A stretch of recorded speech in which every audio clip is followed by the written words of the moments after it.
দিবাকে কারা গুলি করতে এসেছিল, কেনই বা এসেছিল? অলরাইট, বিস্তারিত জানতে সম্পূর্ণ ভিডিওটি দেখতে থাকুন। আসসালামু আলাইকুম প্রিয় দর্শক, সবার কি অবস্থা? হাজির হয়ে গেলাম দীপ্ত টিভির নিবেদিত বকুলপুর সিজন 2 এর 773তম পর্বে কী সব ঘটতে চলছে তার অগ্রিম খবর নিয়ে। এই পর্বে আপনারা দেখতে পারবেন অবশেষে লীলাবতী অনেক ভালো একটি কাজ করবে, অর্থাৎ লীলাবতী জানতে পারবে যে সুলেমান মৃধার লোকেরা দিবাকে খুন করতে যাবে।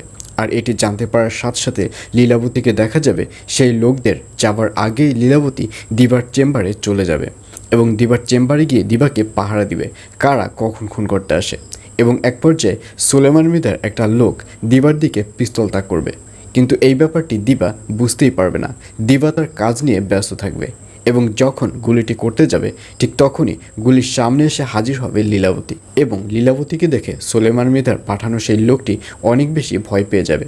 আর ঠিক তার মধ্যেই লীলাবতী সেই লোকটিকে গুলি করবে এবং সেই লোকটি গুলি খেয়ে সাথে সাথে দৌড়ে পালিয়ে যাবে এবং গুলির সাউন্ড পেয়ে দিবাকেও দেখা যাবে সেও আতঙ্কিত হয়ে যাবে এবং সে সামনে তাকিয়ে লীলাবতীকে দেখতে পারবে। তখন দিবা বুঝতে পারবে না যে আসলে কি ঘটেছে। তখন লীলাবতী A to Z দিবাকে খুলে বলবে, আর এইসব কথা শুনে দিবাকে দেখা যাবে সে মন থেকেই লীলাবতীকে মেনে নেবে এবং দিবা এবার সিদ্ধান্ত নেবে যে দিবা লীলাবতীর সাথে কাজ করা শুরু করবে।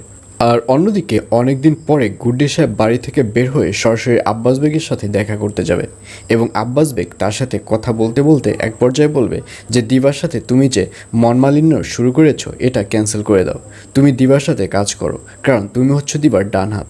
তুমি যদি দিবার সাথে থাকো তাহলে দিবা অনেক বেশি সাহস পায়। আর এই কথা শুনে গুড্ডি সাহেবকেও দেখা যাবে সে আবারও নতুন করে দিবার সাথে কাজ করা শুরু করে দেবে।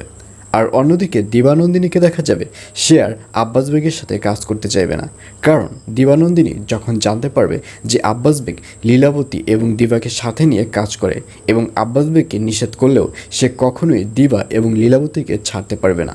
এইসব শোনার পর দিবানন্দিনী এবার সিদ্ধান্ত নেবে সে আব্বাস বেগের সাথে কাজ করবে না এবং এক পর্যায়ে দিবানন্দিনীকে সবাই ছাড়তে ছাড়তে এক পর্যায়ে দেখা যাবে দিবানন্দিনী একা হয়ে যাবে এবং দিবানন্দিনীর সাথে কেউই থাকবে না।